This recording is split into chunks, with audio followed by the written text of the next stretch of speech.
Hello and welcome back to the channel. We have another update to the Warner Weekend Roundup. This is going to be all about Bat news. So without further ado, we're going to cover cancellation of Batman Caped Crusader, an update on Batgirl directors, and an update on a Batgirl screening. So without further ado, let's get into these stories. HBO Max seems to be canceling everything. Well, that seems a little bit like hyperbole. To me, Batman Caped Crusader is not another Batgirl, but it's another financially motivated decision at a company that desperately needs to make a lot of good ones. Now that makes more sense. Love the clickbait headline at the top though. At HBO Max, the Batfolk can't catch a break. No, they can't. Weeks after the decision to kill effectively completed straight-to-streaming movie Batgirl, HBO Max canceled Batman Caped Crusader. As previously discussed, the reason why Batgirl was canceled was because 1. Woke as fuck, 2. Bad test screenings, 3. DCU is canceled,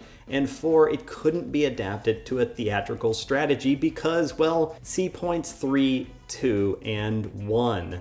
Alright, so what about this Batman Caped Crusader though? HBO Max canceled Batman Caped Crusader and, quote, Merry Little Batman, I guess that was the Christmas episode, among 4 other animated projects. The good news for these 6 newly scrapped Warner Brothers animated projects is they are still full steam ahead in production and being shopped elsewhere. A person with knowledge of the situation told IndieWire, unlike Batgirl, which will never see the light of day, which is kind of true, but kind of not. We'll get to that. A second source told IndieWire that HBO Max had made the choice to spend some time away from kids and family sandbox.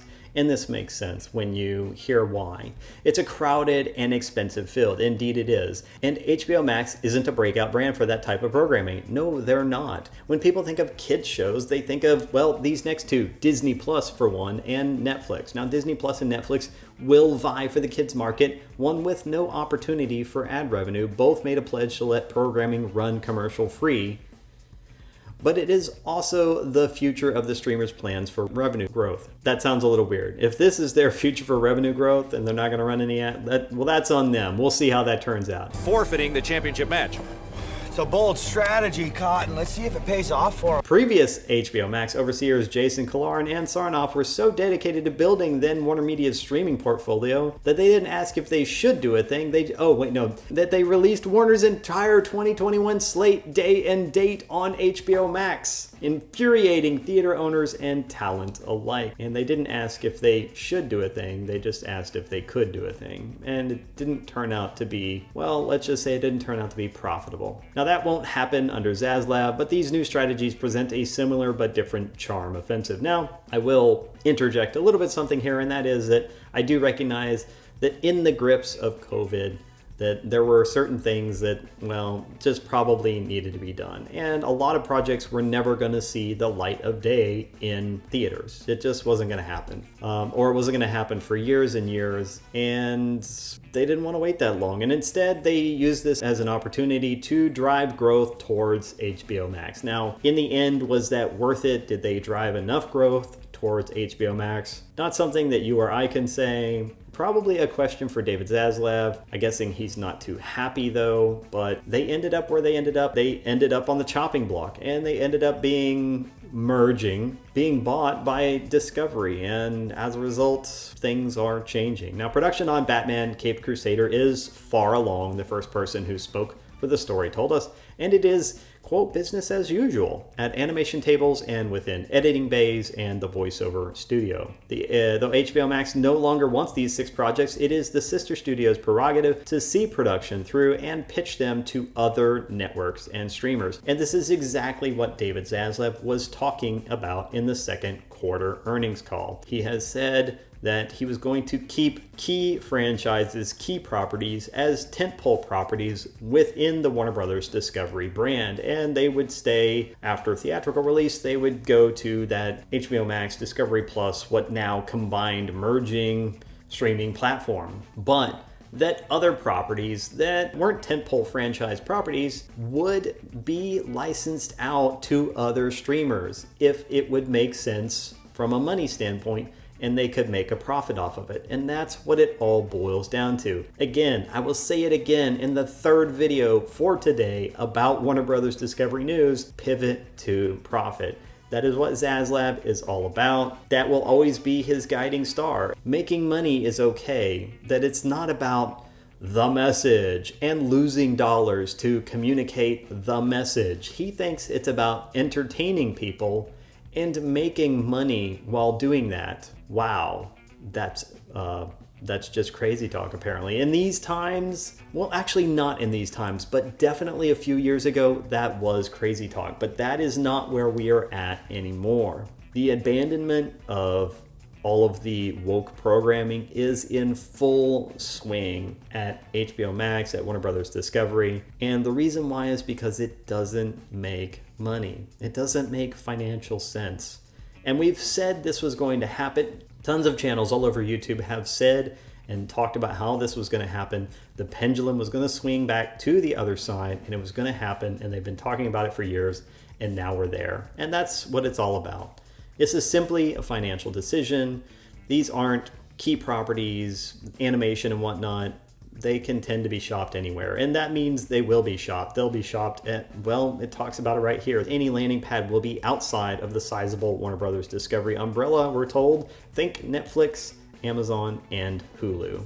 And that about sums it up for the cancellation of Bat stuff. But in this case, it's not actually canceled. Well, it's just going to be outsourced to another streaming platform. And if they can't find one, then who knows what happens to it. But there's a few updates related to Batgirl that I quickly wanted to touch on. And the first one is secret Batgirl screenings hit the Warner Brothers lot. Now, you may recall that last week I released a video that talked about how the directors were locked out and had claimed that footage had been deleted probably before they even were notified that Batgirl was canceled. Because as soon as they found out, they tried to access the server and could not access any of the data. Now, it seems that that footage was not deleted. What actually happened was their access to that footage was what was deleted, and that is one of those things that I talked about in that video. Because, well, Zaslav didn't want this to see the light of day. And indeed, that seems to be what happened, because they canceled DC Film got a funeral screening before the footage is put under lock and key. You people may be asking, like, well, what? There's a funeral screening. What? How? Why would they do that, right? Why? Well, look, they're having the funeral screening, and if they have it on the Warner lot, then trust me, they will carefully control and make sure that no digital devices make it into the room where the screening is happening. They will ask people to surrender all those devices, and they will be watching all of their employees to make sure that no video and no footage is being captured from this. But this is a way to get the people in the project and give them a little bit closure and allow them to move on. And in this way, they get their little bit of seeing what the rough cut of the movie was, and getting to see their hard work, at least in some form or some semi-completed fashion. And as I speculated last week, it seems that the footage was not deleted, but it was indeed that the access to the footage was removed, and it was removed so that they couldn't do what they admitted to trying to do, which was to salvage footage so that they could post it online. And that is exactly what David Zaslav did not want to happen. Lastly, let's check in with the directors and see how things are going. This is a post from Culture Crave. Batgirl directors Adil and Bilal are open to directing another DC movie. Quote, "If they call us, we are there." And basically this boils down to get woke, go broke. Now, their last project was indeed woke, and if you don't believe me, then you only have to look for the story about Ivory Aquino admitting to the media that Batgirl was indeed woke. And she said, well, it's not like we made a decision to do that. It just ended up being written that way. Well, then that's a decision to do it. But I do love this coverage by Master of the TDS. Translation, we need work. Please hire us to make another movie. And it's a funny take. Yes, this basically boils down to their last project got canceled, and these guys now need work. And it's probably going to be a little bit tough for them because right now their last project was woke as fuck and it got shit canned. So who's going to hire them? This is a classic case of get woke, go broke. And now people may be saying, well, how do we know these guys are woke? Look, I don't. This is merely, unfortunately, guilt by association for them. And no, it's not fair. But this is the world we live in now. And I will tell you that this is going to happen again. This is not going to be an isolated incident. Getting involved in woke projects is going to be a risk for people. And people are going to have to become risk averse again. They're going to have to weigh whether they want to get involved with a woke project that could get canceled and that could end up costing them a portion of their career. Look, these guys are the directors and they're pretty high up. I can't give them a complete pass on this. At the end of the day, they're the directors. They have a lot of input into projects they choose, and they have a lot of input into how the projects are done. They chose this project. The project was woke AF and they knew it. If it wasn't a match for them, if it was too woke for them, if it didn't represent their values, why were they doing it? Don't tell me that this doesn't represent some values that they have somewhere, that they weren't like, yeah, we can do this. We don't care. It's woke. Well, that's okay with us, right? That's why they took the job. People have been overwhelmingly rejecting all of these woke properties for years now. Getting woke and going broke has been a phrase for years now. People are voting with their dollars. They don't want to watch a movie about the message. They want to watch a movie to be entertained. They want Top Gun Maverick, not Amazon Rings of Prime. People are unfortunately going to get caught up in the cancellation of woke projects. That's all that happened here.